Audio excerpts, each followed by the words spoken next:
Hello everyone and welcome to MJC School Light Talk. Today we are going to talk about generics and today's our speaker is Luca.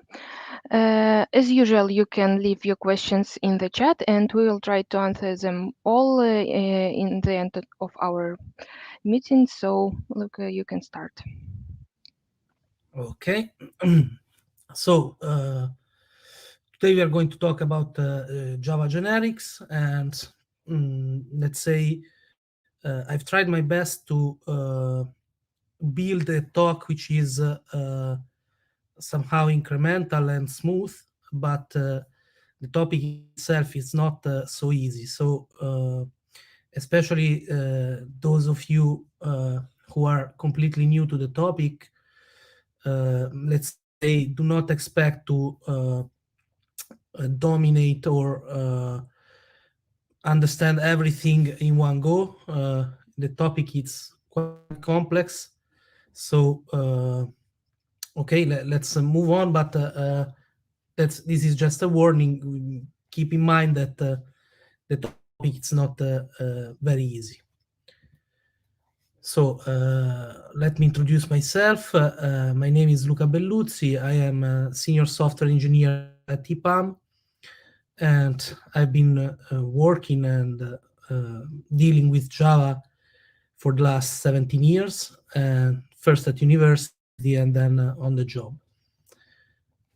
Okay, today's agenda. First, we are going to introduce types in Java briefly and discuss how which is the approach that Java uses when it comes to types. Then we are going to present a few examples of what used to happen before generics introduction and what happened with the introduction of generics. So we are going to discuss what happens before generics. We are going to present an example of generic class, an example of generic method. Then we are going to talk about subtyping and wildcards. And we are going also to discuss how it works, how it is implemented, the generic solution. And finally, we are going to discuss briefly a few aspects about arrays and heterogeneous container. Okay, so let's say type safety. What is type safety? Type safety is avoiding type-related errors. An example, passing an object to a function that requires another type of object. So this snippet of code here shows you a static method called method, and it requires to be triggered, to be called using a string parameter. And what happens is that we can somehow try to call the method passing another kind of object. And let's see what happens. It happens that the compiler is going to tell us that there is a problem with the type which is used to call the method. And let's say this example is not, let's say, is quite simple, but generally speaking, as we will talk about later, generally speaking, the different programming languages adopt different approaches to type safety. In some cases, the approach is to, let's say, prevent problems with when it comes to type conversions and things like that at compile time. And this is an approach which is considered better, and I will tell you later why. Other approaches for other languages are, let's say, less strict. In fact, we can divide, let's say, it does not exist a precise and let's say, well widely accepted definition. But generally speaking, we can divide the programming languages in being strongly typed or weakly typed. Strongly typed programming languages enforce strict type checks to avoid type errors. Weakly typed programming languages allow for type conversions that might bring erroneous results. So, when it comes to programming, generally speaking, if we don't choose a programming language, it is possible to find both approaches, and every programming language has its own, let's say, characteristics. But we need to be aware, no matter what is the programming language, we need to be aware of about how the programming language copes with types. And here are some examples of strongly typed programming languages. We have Java, we have C#, and weakly typed programming languages, as an example, JavaScript or Ruby. And okay, so what are generics? Generics are related to type safety in Java. And generics enhance type safety by enabling more checks at compile time, while allowing the flexibility of having the same class or method being able to cope with multiple types of objects. Okay, so when we talk about type safety in Java, we need to be aware of generics. And we also need to know that generics are not only, let's say, do not only have the advantages of enhancing type safety, but they are also used, and they are used for, let's say, parameterize classes or methods in a way that, let's say, these type definitions are able to cope with different kind of objects. Okay, this is a, let's say, a meme which underlines the power of generics. And you can see, let's say, a bunch of instructions to cope with types. I will show you later. We also have these instructions in Java. But given that we enhance type safety at compile time, in most cases, if things are done properly, we don't need, as an example, to check whether an object is of a given instance before performing cast, because we have this guarantee from the compiler, under the assumption, again, that the things have been done properly by the developer. To be more specific, we will see later, we will talk about it later, but when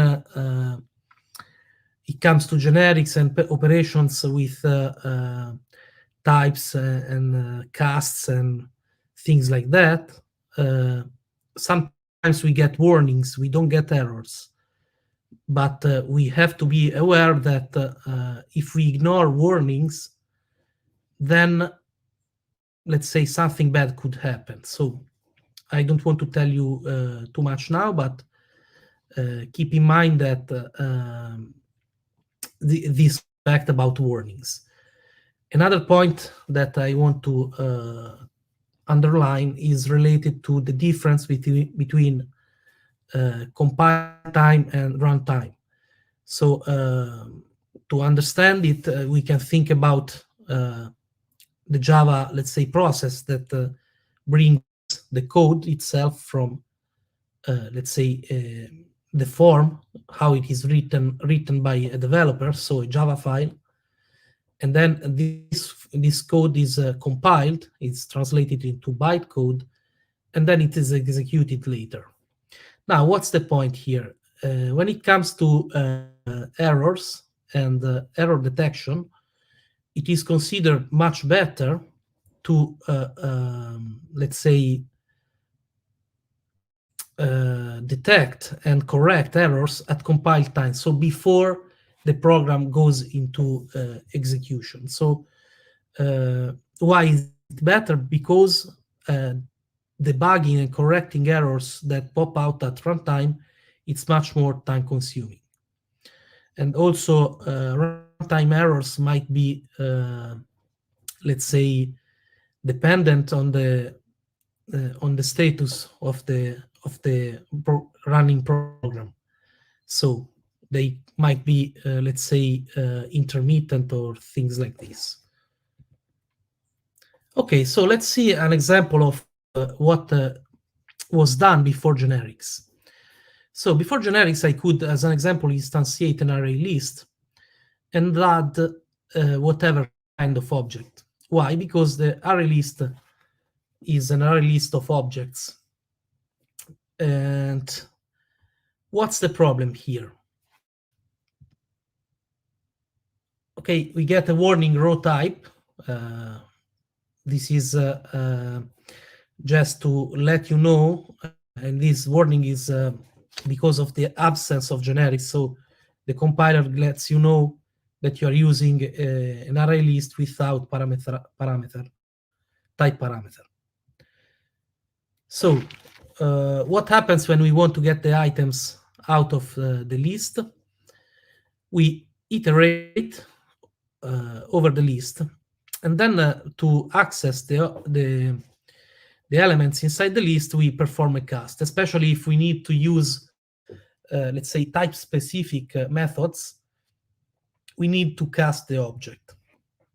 And as you might already have guessed, the problem is that we have different types of object inside the list. And when it comes to perform the cast, we get a class cast exception. Class cast exceptions are bad because these are runtime exceptions. Okay, so as I said before, errors at runtime are harder to be solved, and also they might change the behavior of the program.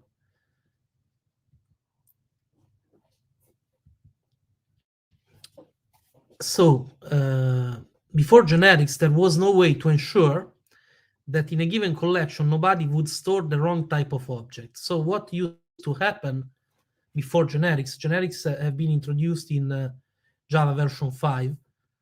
And before, what used to happen is that a developer would declare and instantiate a list, as an example, and then add a comment specifying that inside the list, nobody should store something different from a given object. The problem is that if another developer would not read the comment, or maybe the comment was removed by someone, well, in that case, you don't have a guarantee that nobody, and in any case, you wouldn't have the guarantee that nobody would store a different type of object. And in that case, this would have been prone to trigger exceptions at runtime.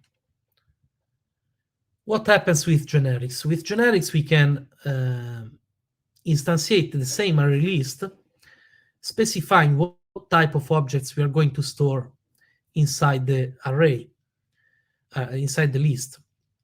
And so you can see here exactly the same code that before was going through the development process and testing, and was going to let's say it was going to runtime before being detected as wrong because of the class cast exception. In this case, we get a different error, and we can see that a different type of error, meaning that this error comes out at compile time. So thanks to generics, we have moved the detection of the error from runtime to compile time. And here is an example of iteration using generics. as you might remember in the previous snippet of code, when we iterated over the array list, we used to receive, when we in the for loop, objects. Okay, in this case, given that the array list is integers, and we have a type specification thanks to generics, when we iterate, we get integer objects. So we don't need a cast. What does it mean? It means that something else has added the cast for us.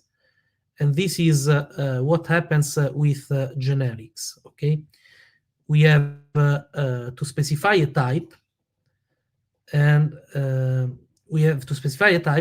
what happens is that, okay, a bunch of checks are run to ensure type safety, but also casts are implicit, okay, are added automatically. In some circumstances, as an example in this case.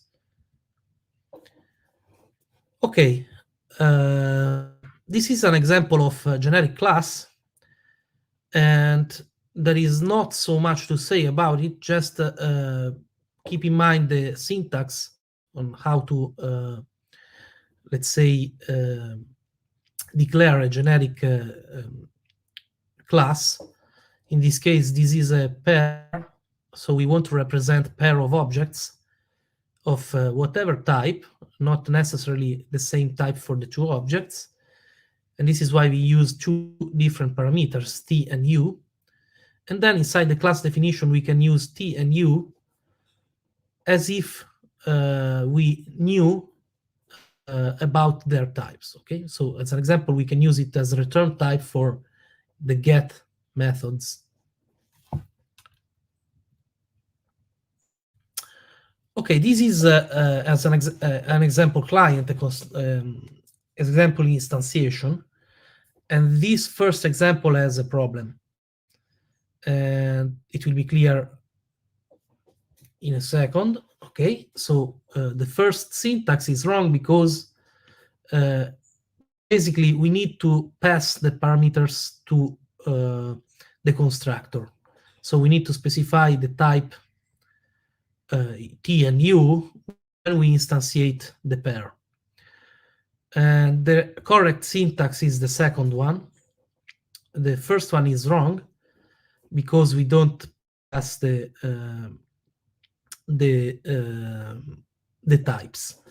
There is a third option available since Java version 7, which is called diamond operator, which is basically triggering inference of types, and let's say making the declaration shorter. So the second syntax example is a bit verbose. The third one is a bit better.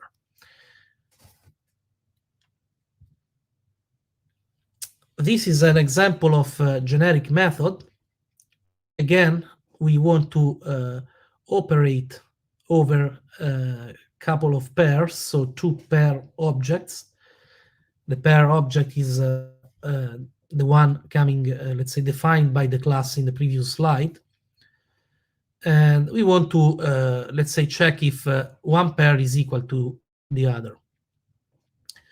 And the implementation is quite simple.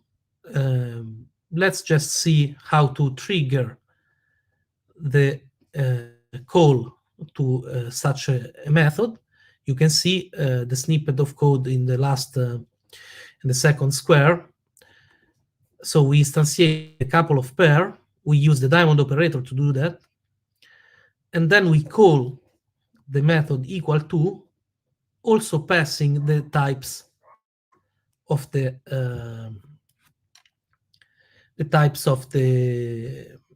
pairs.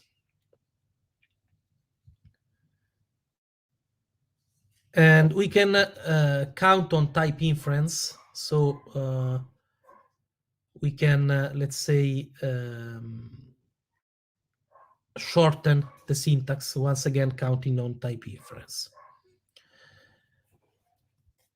Okay, so Now that we have seen a couple of examples, an example of class, generic class, an example of generic method, we are going to discuss something more, let's say, it's not complex. I would say it's a bit cumbersome. It's not always easy to understand how these kind of things work. And we are talking about subtyping and wildcards. So in Java, one type is a subtype of another if they are related by an extends or implements clause. So depending on how long you've been using Java and if you have been working with, let's say, some kind of program design or object-oriented design, you should be aware that we can extend a class as an example, or we can implement an interface. And in both cases, we call about subtype. We talk about subtyping, and here are some examples. And integer is a subtype of number. As an example, double is a subtype of number again. And array list of e, these angle brackets, this kind of syntax is read like array list of e.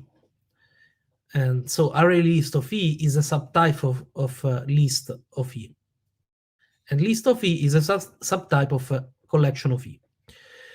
The relation is transitive, so subtyping is transitive, and it means that array list of e is a subtype of collection of e.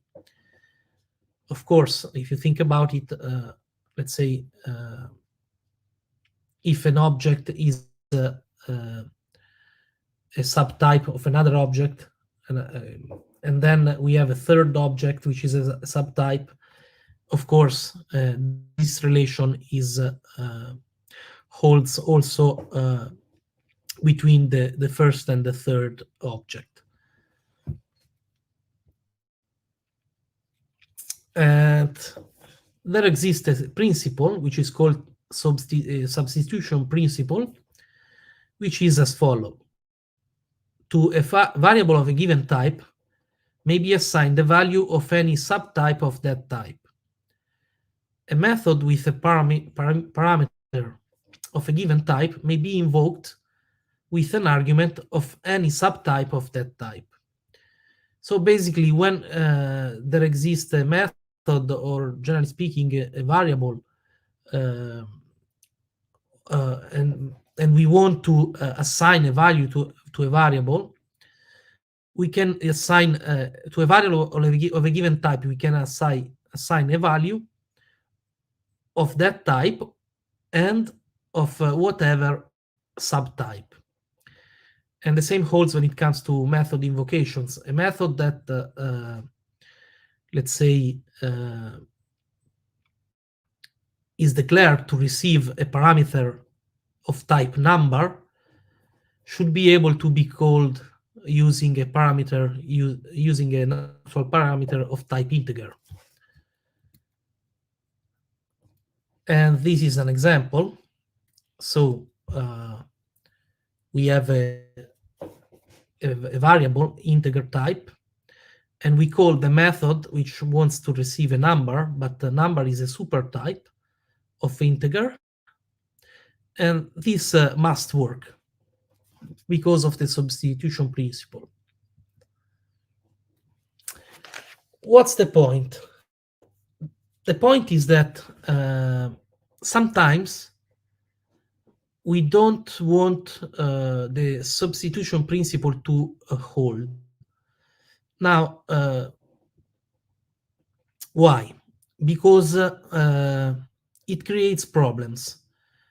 And here is an example. So even though number is a super type of integer, and integer is a subtype of number, it's not true that list of integer is a subtype of list of number.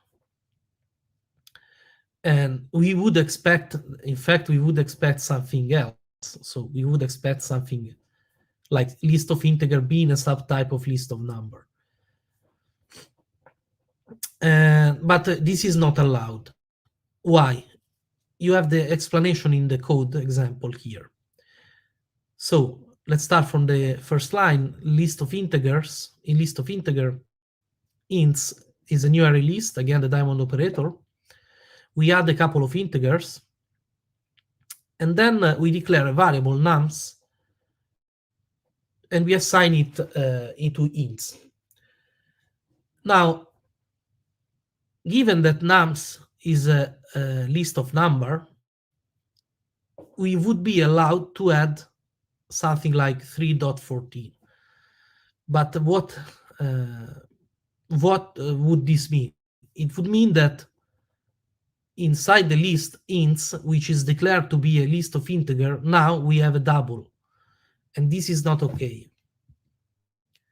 And in fact, because of this, let's say, exception in the substitution principle, we get an error, which is similar to what happened with the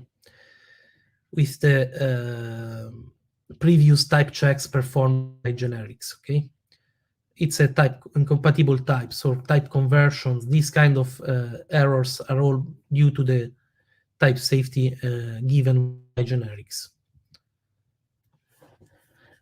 Now, to enable the acceptance of a list of elements of any subtype of a given type, it is possible to use wildcards.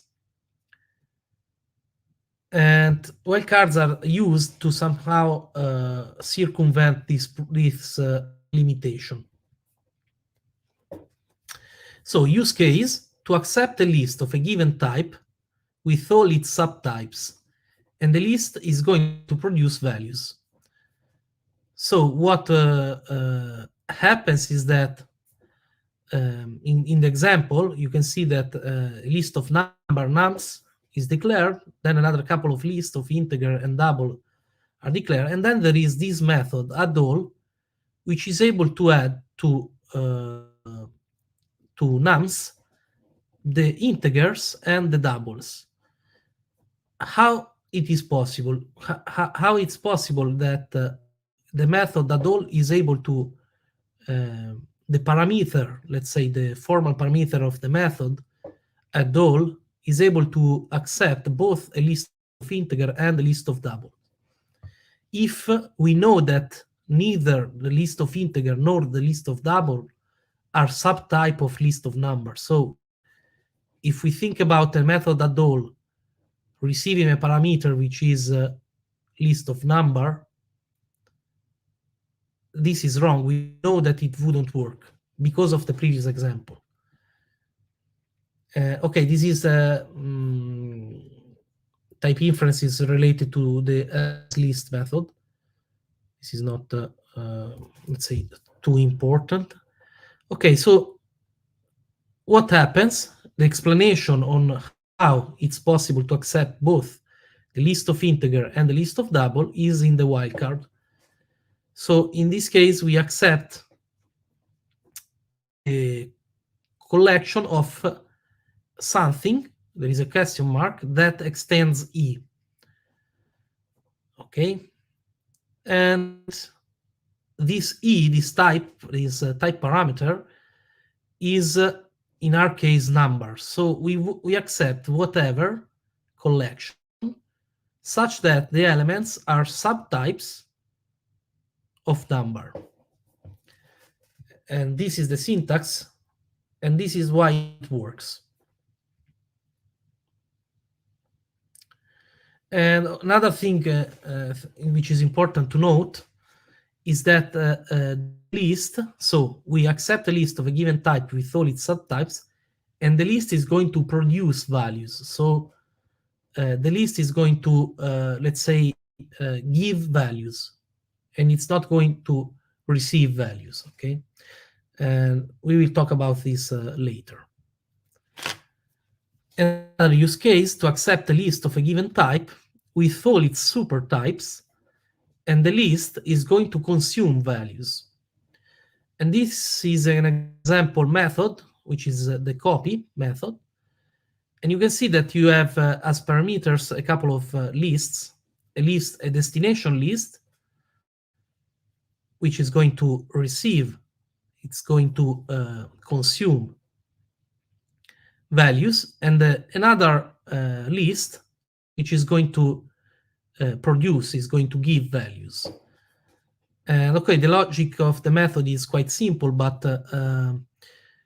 we want to underline this super syntax. So in the destinations list, we accept a list of, let's say, whatever super type of T. And here we go with an example. We have a list of objects, a list of integers, and we call copy of integers into the list of objects. Okay, so we accept the list of objects because objects is obviously a super type of integer.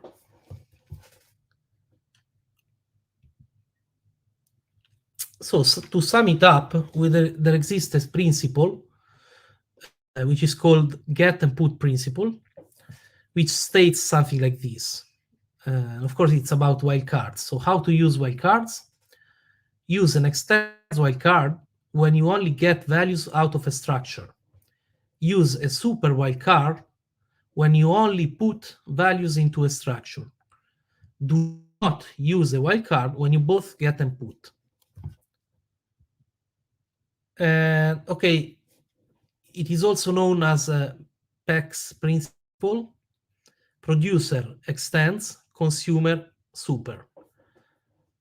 Okay, but the logic is the same. So the idea is that we when it comes to use wildcard, you need to use super if you are dealing with a consumer. You need to use extends if you're dealing with a producer. And why we have a couple of ways to define this principle, because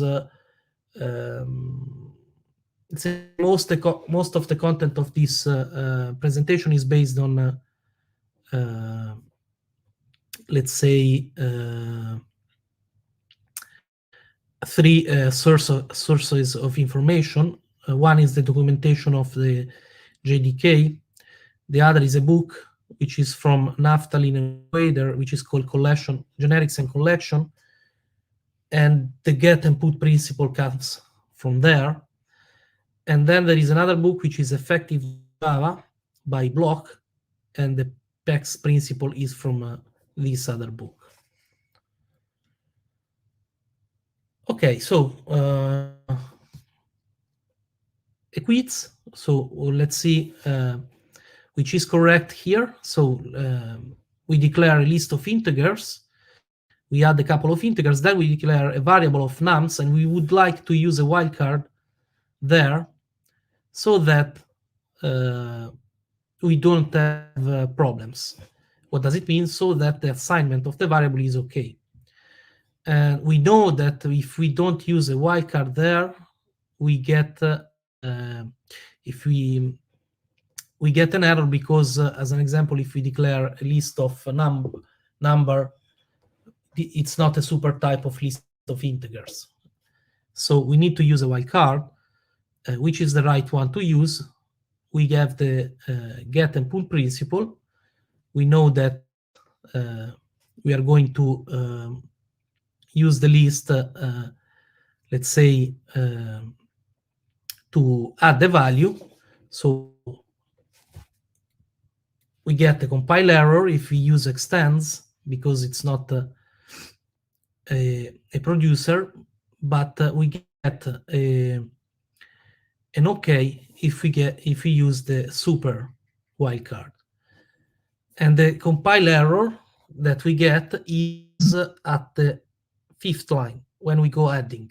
It's not, let's say, in the variable assignment.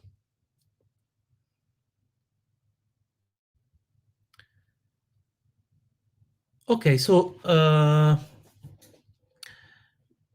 let's move on with a new topic, which is related to inheritance and comparable. So what we would like to do is to use generics to define let's say, these classes. So we have a fruit class, which is a superclass, and a couple of subclasses, which are orange and apple. And we would like to be able to compare oranges and apples. So just as a reminder, to basically compare objects, we use the compare to method. So we have to implement the comparable interface. And in this case, we have this situation with this structure, and also the requirement that we would like to compare oranges with apples. And okay, this first snippet of let's say code is not okay, because with this approach we wouldn't be able to compare oranges and apple. Why? Because fruit, the class fruit, it does not implement comparable, and in fact the comparable interface is implemented by the two subclasses. Now the two subclasses, the comparable interface is related to apples or oranges, okay, but these two objects are not related somehow. So basically the right way to declare the classes to allow for comparison of oranges and apples is the second one. And you can see that what changed is that the comparable interface now is implemented at the fruit class, and it is parameterized using the fruit type, which is a supertype of both oranges and apples. Okay, so given that we have this, let's say, class definitions, and let's assume also that we have defined our compare to method in the classes. Now we would like to calculate the max of a collection of type T. Okay, so given that we have implemented the comparable interface, we can use this method max. And okay, the logic of the method is not the point. The point is in the method declaration. So is this method declaration okay to allow us to compare oranges and apples? This is the question. And you might, let's say, guess that this is not correct, because we are not using wildcards. And generally speaking, when it comes to method signatures and API implementations, it's, let's say,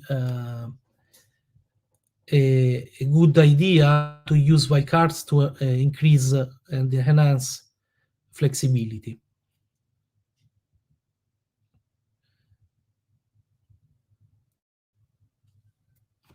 And in fact, if it is possible, always replace type bounds with wildcards in method signatures to allow for more flexibility. And we can see what we have added here. Instead of having, let's say, something, a type T that extends comparable of type T, we have added the super wildcard. And also in the parameter of the method, instead of using the type T, we add the wildcard so that we accept something that extends T. Yeah, this is a mem which is, let's say, underlying this situation that we have with generics, which are not, let's say, so easy to be understood, especially, let's say, at first glance. Okay, so let's see what the problems were. So if t is assumed to be orange,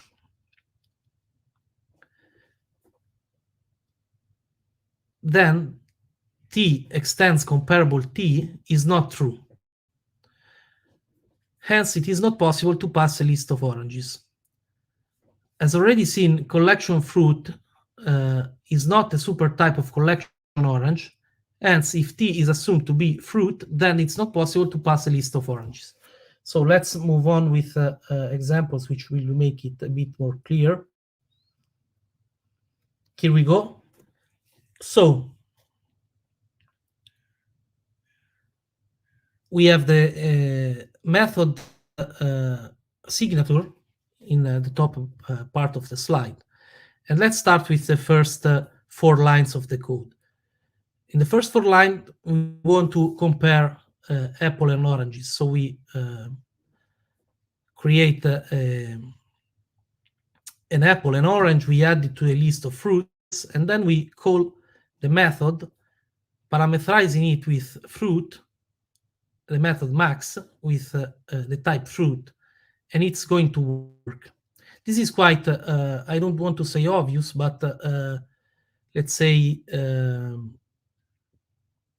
we would expect it, because the fruit is a super type of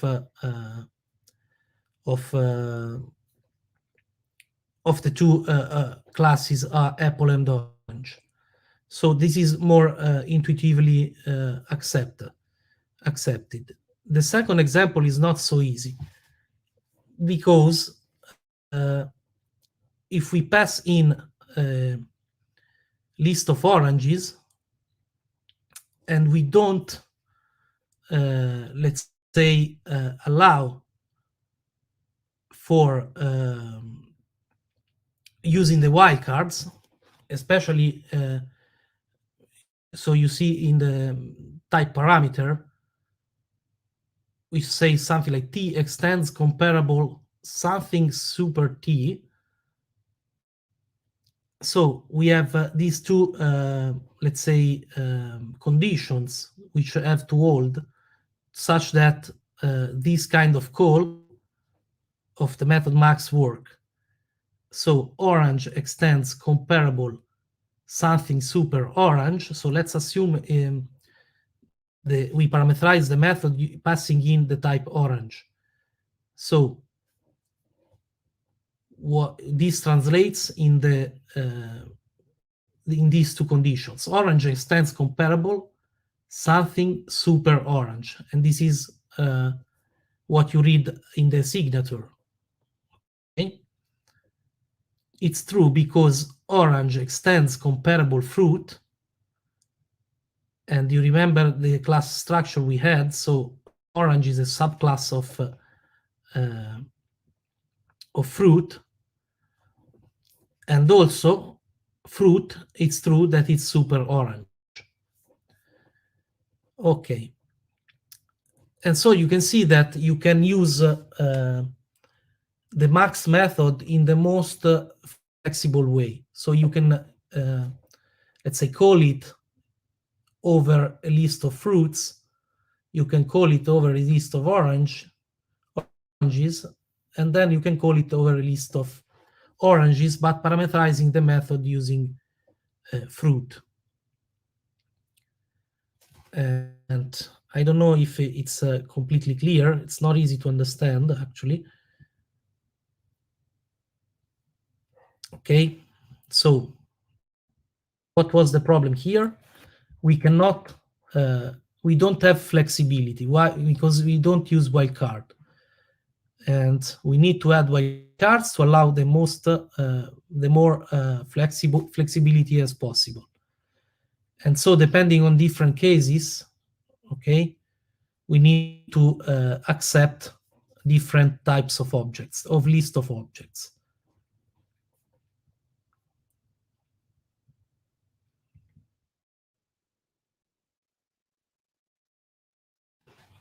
Okay, so how it works?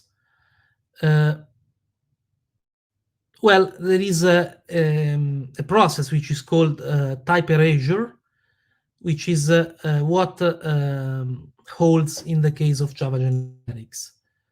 And the fact is that Java generics are erased after after the code is compiled.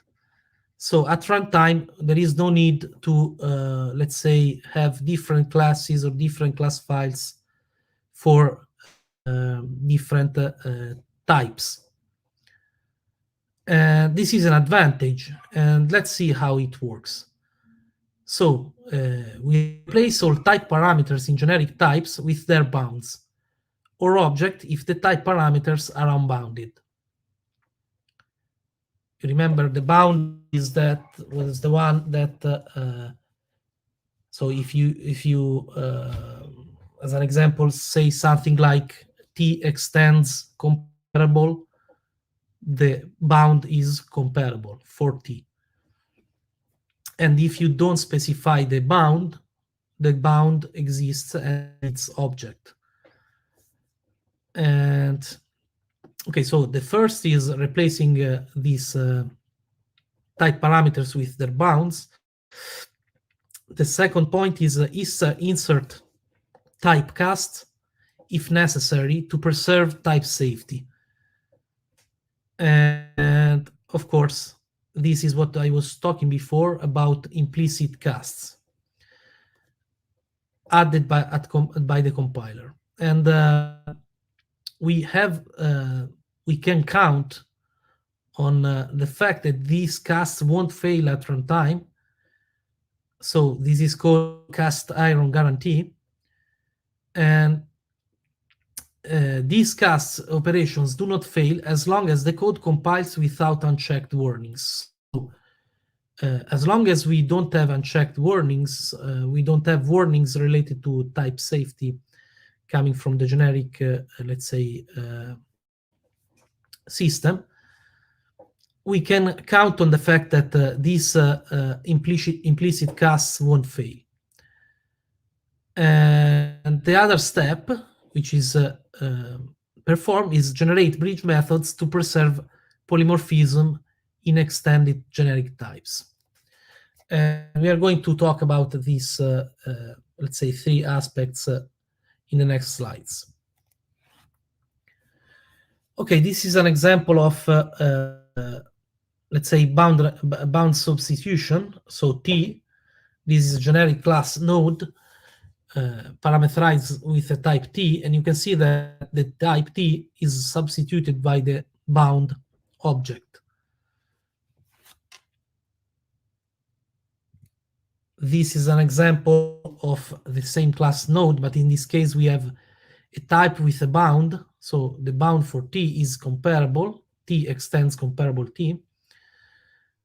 And you can see that in this case, after erasure, we get the class on the right, where instead of the type T, we have comparable.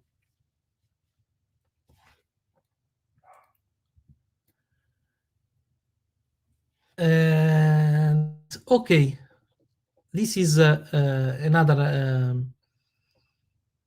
example of erasure, but in this case, something is wrong. What is wrong? If you check on the left, you can see that the method set data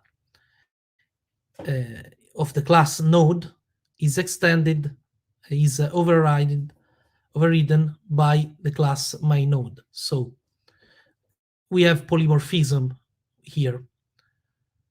And on the left, after erasure, we have lost it. Why?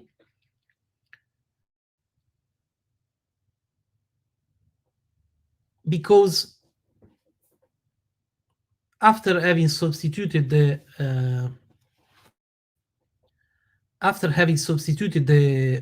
type parameter with the object, with the bound, the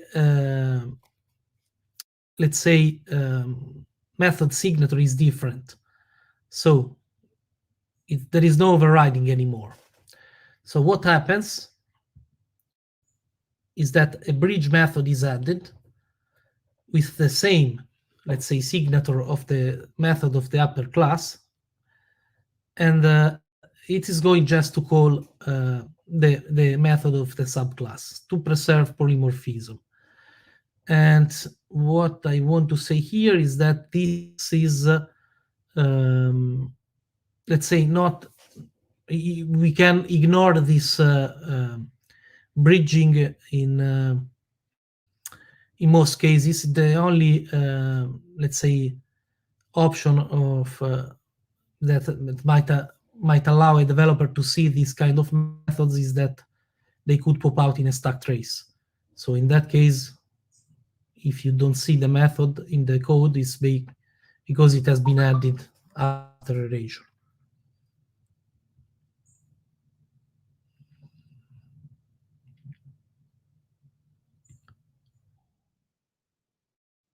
Okay, so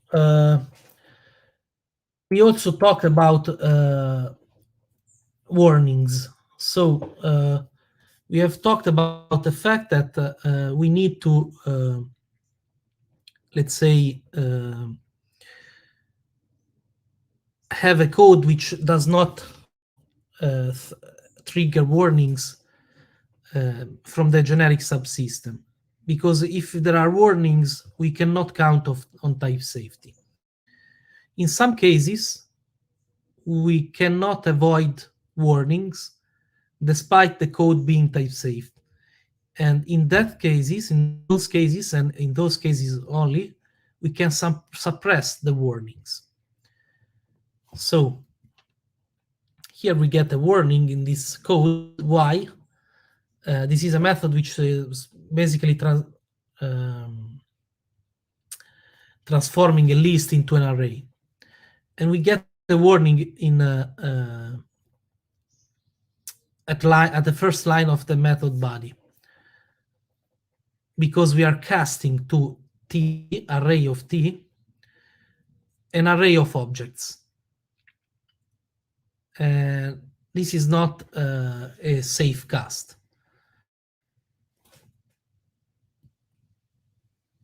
We can suppress the warning. So what we can do is to suppress the warning and go on. Now the point is, are we 100% sure that this cast is safe? That's the question to ask, because suppressing warnings must happen only when we are 100% sure of what we are doing. So is this okay? Let's check out. So what we can do is to use this list of strings to array. So we write a method which is basically the same, exactly the same method, and we convert, in this case, a list of strings into an array of strings. And we are aware that we can do exactly the same thing using the generic method. And we suppress the warning, of course. And so let's try it out. We basically call the two methods with the same list, and something is different.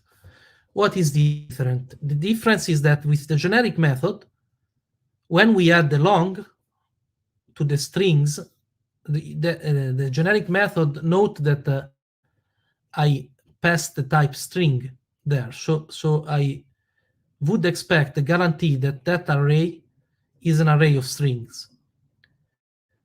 But you cannot add a long to an array of strings. So something went wrong.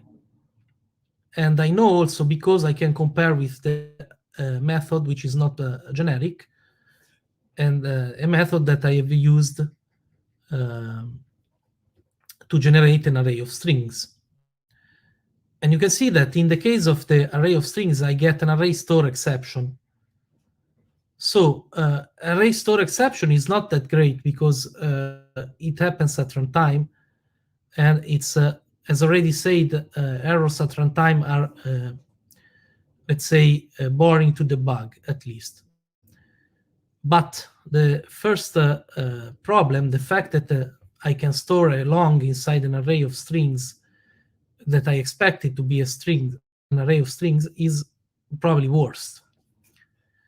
So what happens in the first case is that we have e-pollution. E-pollution is a situation when the compile type is different from the runtime type. If we go back, check out the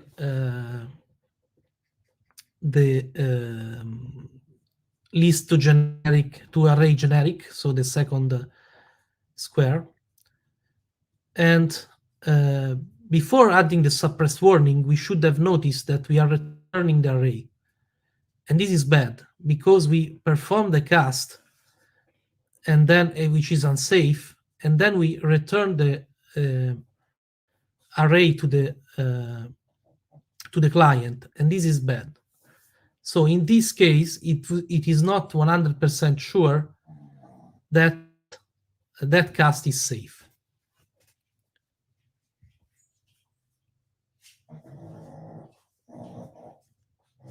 Okay, so the rule is before suppressing warnings, prove yourself that the code is type safe and comment out the suppression.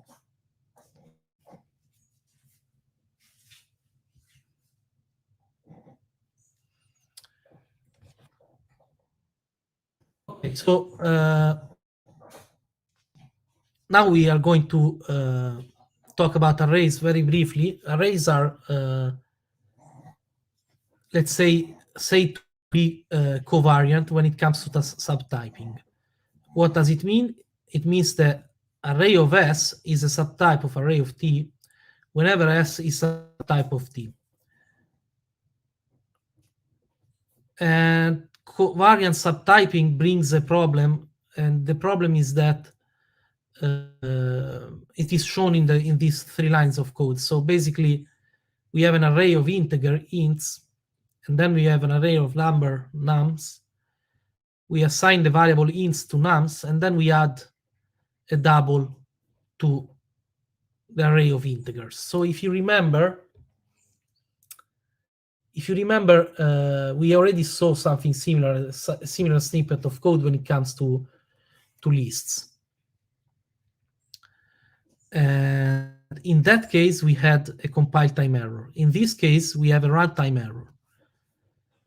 And to understand why we have a runtime error is because when an array is allocated, it is tagged with its refined type. So a refined type is such that we have a runtime information about its type. So generics, because of erasure, as I already told you, after compiling, are not there anymore. For arrays, this does not hold. They are refined. And the information about their type is stored and available at runtime. So basically, when an array is assigned into, it is checked with the assigned value. So basically, there is a check that the value you are storing is okay. Invariant subtyping is the one that holds for generic types. So list of S is not a subtype of list of T, except in the case when S and T are the same. So basically, this is something we have already seen. A list of integer cannot be assigned to a list of number. And of course, again, the information about this error is at compile time, while the information about, let's say, in the case of arrays, the information is at runtime. Okay, this is the last topic of the talk, and it's related to a point. So when we've talked about row types, the first example, the very first slide I showed you, we saw that in the example of what happened before generics, we could store whatever object type inside an array list, as an example. Now, despite this one not being probably the most common use case, it can happen that in some case we need to store different types of object into a container. And so basically we want to do exactly what was done, what could happen before, and what was generating the problem when it comes to cast and getting things out of the container. And the use case might be, as an example, a database row. So if we want to represent in Java a database row, we might have different fields, everyone with different type, and we want to store it in a container. And we can see an example of what can be done here. And I will just run a bit. What I want to show you is that we can do basically match. We can store inside the container the information about the type, and this is called the type token, and the type instance. So basically what happens here is that I have a class, a map. I use the class parameterized type as a key, and the object to store the value of the type. Now, this object here, which is the values on the value side of the couple, let's say, that we store in a hash map, this object is let's say what gives the general purposeness to the container. But once you store an instance, let's say in an object variable, you lose the information about its type, at least to a certain extent. Okay. And so basically what we have done here is that we store as the key the class type. Okay. So if you see the put favorite method, it receives a class type and the instance. And in this case, we just let's move on from there. We store on the key side of the map the class type, and the object side the instance itself. But the instance itself is stored in an object. So when it comes to get from the map, we get let's say an object, but we can safely cast the object. So if you see the get favorite method, we can safely cast the object because we have the matching key which contains the information about its type. So there is no need to check about as an example, using instance of or whatever kind of solution, because we know that there is a bind between the class type of in the put favorite and the type instance, and in the instance. And you can see in the last two lines in the code, the snippet of code is that an example of put favorite, if you use integer and it does not match the type with let's say the object you pass in, you get a compile error. So basically we already know that the type and the object that are stored are matching, and we use this information to cast when it comes to popping things out of the container. Okay, these are the references. Let's say I was talking before. You can follow the tutorial in the Oracle website, and then most of the content is from this book, Java Generics and Collections, by Naphtalin and Wader, and some things, let's say, are from Effective Java by Block. Okay, so I don't know if there are any questions. We have been talking for quite a while.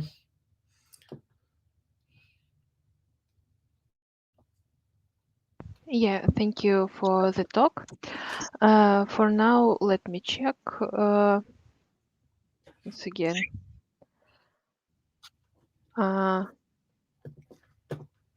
No questions for now.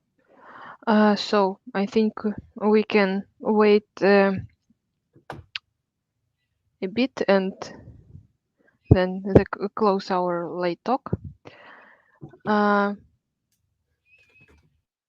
Mhm.